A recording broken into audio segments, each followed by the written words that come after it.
معزز مہمان ہیں حیا حریم صاحبہ، یہ مدیرہ ہیں مرکز الحریم کی طالبات کا ایک بڑا خوبصورت مدرسہ ہے، اور یہ وہاں پر ایک عرصے سے اپنی ذمہ داریاں سر انجام دے رہی ہیں. بہت شکریہ حیا، آپ یہاں پر. بہت شکریہ آپ کا کہ مجھے اس موضوع پر بات کرنے کا موقع دیا.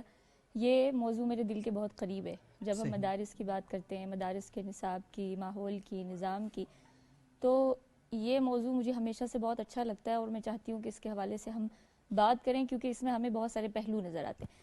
اچھا، جب ہم اس میں بات کرتے ہیں نا کہ مدرسہ اصل میں ہے کیا، صحیح، تو دیکھیں مدرسہ ایک تربیت گاہ ہے، ایک درس کی جگہ ہے جہاں مختلف قسم کی تربیت ہوتی ہے. صرف تعلیمی تربیت نہیں، جسمانی تربیت بھی، فکری تربیت بھی، اور یعنی ماحول میں رہنے سہنے کی تربیت بھی. بہت ساری ایسی تربیتیں ہیں جو انسان مدرسے سے لیتا ہے، اور صرف مدرسے سے نہیں، وہ کسی بھی تعلیم گاہ سے لیتا ہے، چاہے وہ کوئی اسکول ہو، کالج ہو، یونیورسٹی ہو. مجھے یہاں پر ایک چیز نا ہمیشہ سے بہت حیران کرتی ہے کہ جب بھی ہم مدارس کی بات کرتے ہیں یا ہمارے معاشرے میں مدارس کی بات ہوتی ہے تو اس کا نا ہم فوراً سے یونیورسٹی اور کالجز کے ساتھ موازنہ کرنے لگ جاتے ہیں. صحیح.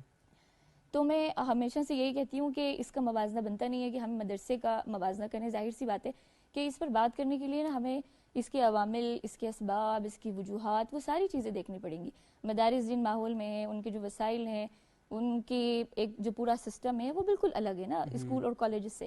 تو پھر ہم ان دونوں کا جب موازنہ کرتے ہیں تو یہاں پر سب سے بڑی غلطی ہوتی ہے. اور جب ہم موازنہ بنتا ہی نہیں ہے جب ہم ان کا موازنہ کرتے ہیں. اور جب ہم موازنہ کرتے ہیں تو پھر ظاہر سی بات ہے ہمیں ایک طرف وہ مختلف نظر آتی ہے اور دوسری طرف مختلف نظر آتی ہے. تو وہاں پر پھر ہمیں لازماً جو ہے وہ ایک کو تھوڑا کم کرنا پڑ جاتا ہے. اور پھر آپ نے بات کی میرے مدرسے کے ایکسپیرینس کے حوالے سے یا جو میں نے اپنا ادارہ بنایا، تو میں یہ سمجھتی ہوں کہ میں ہمیشہ اپنی طالبات سے بھی یہی بات کہتی ہوں کہ جو اجتماعی ماحول ہے نا جو ہمیں مدرسے سے مل رہا ہے، اجتماعیت ہمیں دو طرح کی چیزیں دیتی ہے.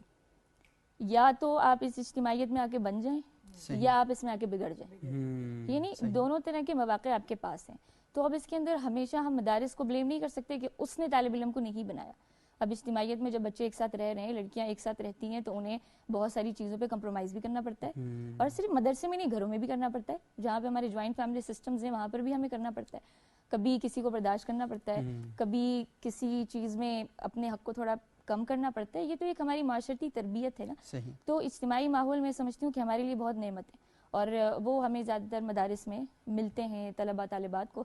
تو اس میں ہمارے پاس دونوں قسم کے مواقع ہوتے ہیں، یا ہم بن جائیں یا ہم بگڑ جائیں. اور پھر یہ ہر ایک کی اپنی فطرت، اپنا مزاج، اپنا ایک پورا بیک گراؤنڈ ہوتا ہے کہ وہ کس طریقے سے کس ماحول میں ڈھلتا ہے اور اس کو کس نظریے سے دیکھتا ہے. تو اس میں یہ بہت زیادہ ضروری ہے کہ مثبت حکمت عملی ہو، مثبت سوچ ہو، مثبت نظر ہو. تو اس میں ہم بہت ساری چیزوں کو سمجھ سکتے ہیں. صحیح، ٹھیک ہو گیا.